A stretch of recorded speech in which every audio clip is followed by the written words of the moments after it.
윤석열 대통령이 오늘 긴급 대국민 담화를 발표했습니다. 윤 대통령은 오늘 담화에서 자진 사퇴를 거부하겠다라고 뜻을 밝혔는데요. 이와 관련해서 내용 짚어보겠습니다. 김대중 세종대학교 교수 그리고 구민정 기자와 함께하겠습니다. 어서 오십시오. 안녕하세요. 네, 안녕하세요. 자, 오늘 오전에 발표가 있었던 윤 대통령의 대국민 담화 내용부터 좀 짚어보죠. 자, 담화에서 윤 대통령이 비상계엄은 불가피했다. 그리고 내란은 더더욱 아니었다라고 주장을 했죠. 네, 맞습니다. 닷새 만에 침묵을 깬 윤석열 대통령은 오늘 오전 9시 43분 비상계엄 사태 이후 네 번째 대국민 담화를 발표했습니다.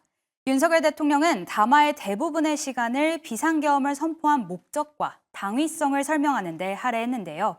윤 대통령은 비상계엄은 국민들에게 망국의 위기 상황을 알리기 위함이었다고 주장하며 결국 국가 위기 상황의 책임은 야당에 있음을 강조했습니다. 그리고 그 과정에서 야당에 대한 거친 표현도 서슴지 않았습니다.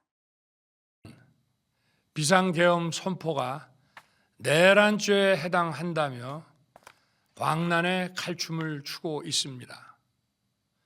정말 그렇습니까? 과연 지금 대한민국에서 국정마비와 국헌 문란을 벌이고 있는 세력이 누구입니까? 네, 윤 대통령은 국정 마비 상황의 책임은 178회에 달하는 대통령 퇴진과 탄핵 집회, 그리고 공직자들에 대한 탄핵 소추를 추진해온 거대 야당에 있다고 주장했습니다. 야당이 국민이 뽑은 대통령을 인정하지 않고 공직자들의 탄핵을 남발하며 국정을 마비시켰다는 겁니다.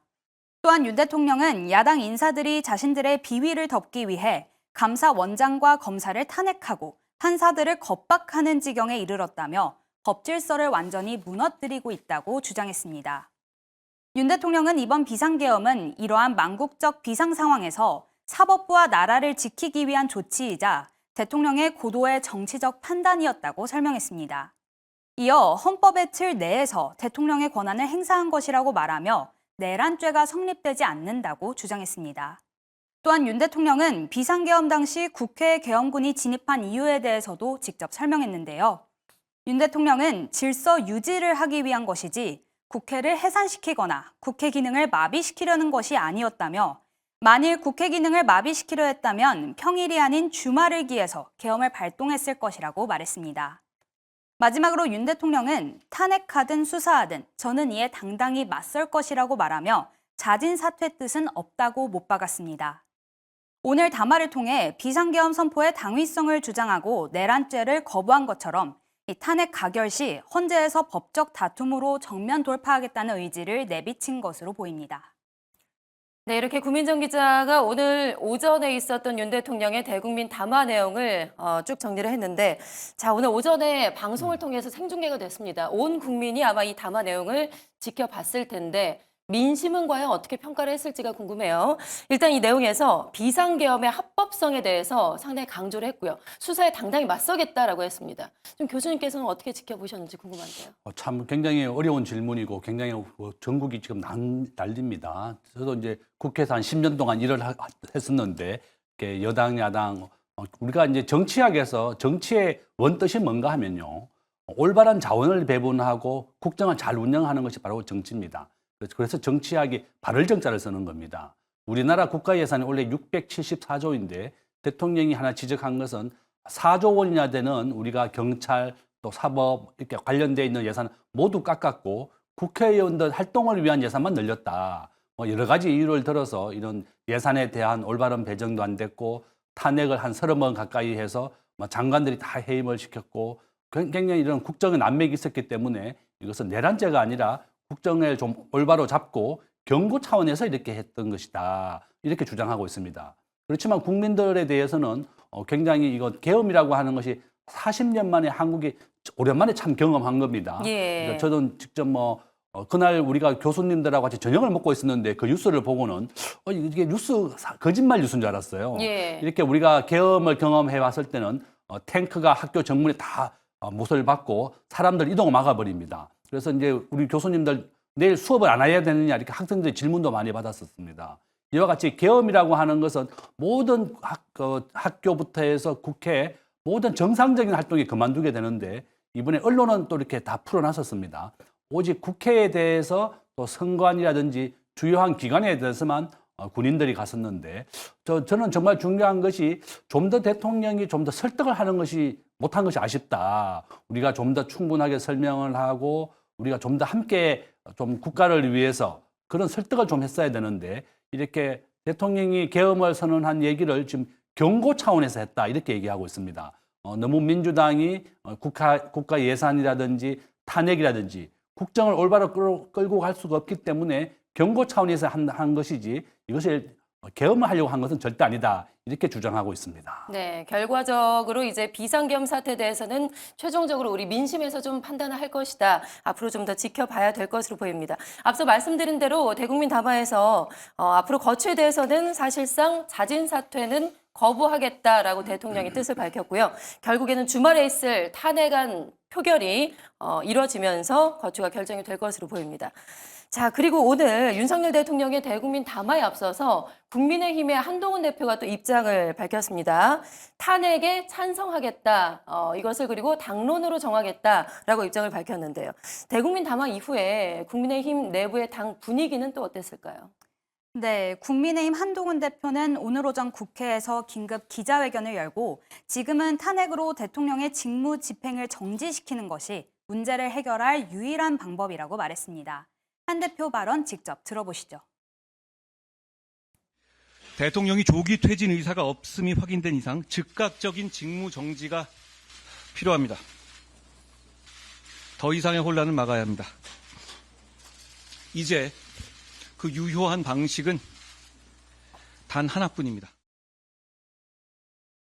네, 모레 윤석열 대통령의 2차 탄핵안 표결을 앞두고 한 대표가 처음으로 탄핵 찬성 입장을 밝힌 건데요. 이후 윤석열 대통령의 대국민 담화에 대해 한 대표는 이런 담화가 나올 거라고는 전혀 예상하지 못한 상태라고 밝혔습니다. 이어 담화 직후 윤 대통령의 제명과 출당을 위한 당 윤리위원회 소집을 긴급 지시했다고 밝혔습니다. 이후 의원총회에 참석한 한 대표는 당론으로 탄핵에 찬성할 것을 제안하며 윤 대통령의 담화가 사실상 내란 자백이라고 말했습니다. 그리고 그 내용은 지금의 상황을 반성하는 것이 아니라 지금의 상황을 합리화하고 사실상 내란을 자백하는 취지의 내용이었습니다. 이에 친윤계 의원들이 강하게 반발하는 등 당 내부에서 충돌이 일어나기도 했는데요. 한편 국민의힘 김재섭 의원에 이어 한동훈 대표까지 탄핵 찬성 입장을 공식화하며 여당의 탄핵 방어선은 사실상 무너진 것으로 보입니다. 네, 앞서서 한동훈 대표의 입장 발표까지 들으셨는데 보신 대로 지금 오늘 오전에 국회에서 기자회견을 열었습니다. 탄핵안 표결에 의원들이 출석해서 이번에는 표결에 참여를 해야 된다라고 강조를 했어요. 사실 지난번에 있었던 탄핵안 표결에서는 국민의힘 의원들이 나갔었거든요. 그러면서 탄핵안이 폐기가 됐었는데 이번에는 표결에 참여를 해야 된다. 그리고 탄핵 찬성 쪽으로 당론을 정해야 된다라고까지 입장을 밝혔습니다. 한동훈 대표가 좀 입장을 과거와 달리 좀 번복을 하고 있는 것 같아요. 지금 이제 한동훈 대표는 당대표입니다. 윤석열 대통령이 키워준 사람이라 해도 마찬가지입니다. 법무부 장관이 됐었고 지금 국민의힘의 대표를 맡고 있습니다. 지금 우리가 국민의힘은 의석이 108석인데요. 우리가 대통령을 탄핵하려면 3분의 2가 넘어야 됩니다. 그래서 무조건 8석 이상이 참석을 하고 찬성표를 던져야만 대통령이 탄핵이 되고 또 지금 윤석열 대통령은 만약에 탄핵이 된다면 헌법재판소의 재판관 6명이 전원 찬성을 해줘야만 탄핵이 되는 거, 인용이 되는 겁니다. 그러니까 윤석열 대통령은 6명 전원이 한 명이라도 반대가 있다 그러면 대통령은 계속 유지를 할 수 있는 것이고 또 우리가 계엄 직후에는 윤석열 대통령과 한동훈 대표가 만나서 모든 것을 당에 이임할 테니까 당에서 좀 알아서 잘 해달라 이런 얘기를 했다가 또 대통령은 본인이 지금 율사 출신이고 대한민국을 대표하는 검찰총장 출신입니다. 누구보다도 헌법을 잘 알고 있고 법을 잘 알고 있는 사람이 계엄을 선언했기 때문에 어느 정도는 이런 법적인 다툼도 예상했었다. 저는 그렇게 보고 있고요. 이것이 내란죄가 되냐 안 되냐를 본인이 더 본인 판단으로 준비를 했을 것이다. 지금 현재 변호사를 준비하고 상의하고 있는 걸로 알려지고 있습니다. 이와 같이 한동훈 대표 입장에서는 108석 중에서 본인의 한동훈과 친한 의원이 한 20표 정도 됩니다. 그러니까 이번 주 토요일은 이런 추세라 그러면 탄핵이 될 가능성이 높고, 그러면 대통령의 직무가 정지되면서 이제 헌법재판소에서 이제 최종적인 결론이 날 것이다, 이렇게 볼 수 있습니다. 예. 자, 그리고 앞서서 본 한동훈 대표의 입장 발표를 보면 내용 중에 이런 내용이 있습니다. 사실상 내란을 자백하는 취지의 대국민 담화 내용이었다. 이 발언을 하면서 국민의힘 내부에서 당의 분위기가 상당히 엇갈렸습니다. 충돌이 일어났는데요. 이 부분에 대해서는 좀 어떻게 보셨어요? 일단 한동훈 대표가 내란죄라고 선언해버리면 헌법재판소에서도 내란죄로 기소되거나 재판이 불리해지는 겁니다. 예. 그래서 지금 현재 우리가 탄핵에 대한 트라우마가 굉장히 많이 있습니다. 우리가 박근혜 대통령이 권성동 의원이 탄핵 소추위원장을 했고, 당시에 본인이 주도해서 박근혜 대통령을 탄핵을 해서 완전히 이제 그 대통령직을 문재인 대통령이 이제 이어받아서 했었죠. 이와 같이 국민의힘에서는 탄핵의 트라우마가 있고, 또 이번에 계엄 트라우마라고 또 하더라고요. 계엄에 의해서 국민들이 받은 큰 충격이 또 있습니다. 과연 어느 것이 올바른 것이냐. 우리가 국회의원이 지금 현재 300명인데요. 국회의원은 한 사람 한 사람이 헌법기관입니다. 그래서 어떻게 강요를 하거나 뭐라고 할 수가 없는 겁니다. 다만 당론으로 지금 현재 한동훈 대표는 찬성을 좀 하자, 이런 추세이지만 예. 권성동 의원이 원내대표를 맡고 있기 때문에 반대하고 있는 겁니다. 본인이 박근혜 대통령을 탄핵을 주도해서 했었고 국민의힘이 큰 어려움을 겪었었다. 그래서 본인이 원내대표로서 지금 반대할 것인데, 한동훈 대표가 20석 표 정도의 표를 가지고 있기 때문에 탄핵은 아마 이런 추세라면 될 것이다. 좀 이렇게 좀 보고 있습니다. 예. 앞서 그 말씀하신 권성동 원내대표, 당시에 박근혜 대통령 탄핵 때도 등장을 했었는데 이번에 다시 한번 등장을 했습니다. 오늘 원내대표 선출이 있었는데 최종적으로 과반수 이상의 득표를 하면서 권성동 원내대표가 새로 선출이 됐습니다.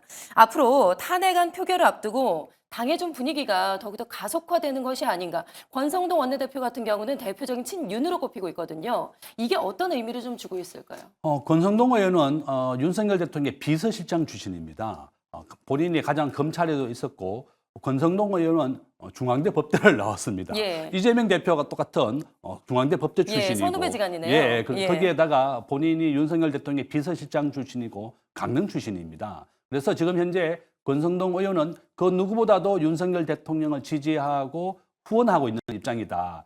아마 지금 이런 추세에서 108석 중에서 한동훈계가 20표 정도가 있기 때문에 탄핵은 이런 추세라면 가결될 가능성이 높아졌고, 예. 권성동 의원 원내대표로서 많은 중진 의원들이라든지 국민의 보수적인 의원들은 이것이 헌법재판소에 간다 그러면 법적 다툼을 좀 해봐야 될 일이지, 내란죄를 우리가 먼저 선언해서는 안 된다. 한동훈 대표가 이거 내란죄다 이렇게 얘기하는 것은 잘못됐다는 것을 지적하고 있는 것이고, 국민의힘은 보수적인 입장에서 그래도 대통령이 지금 법원이라든지 최종적인 판단은 헌법재판소에서 해야 되기 때문에 우리가 내란죄라고 해서는 안 된다고 주장하고 있는 것이다.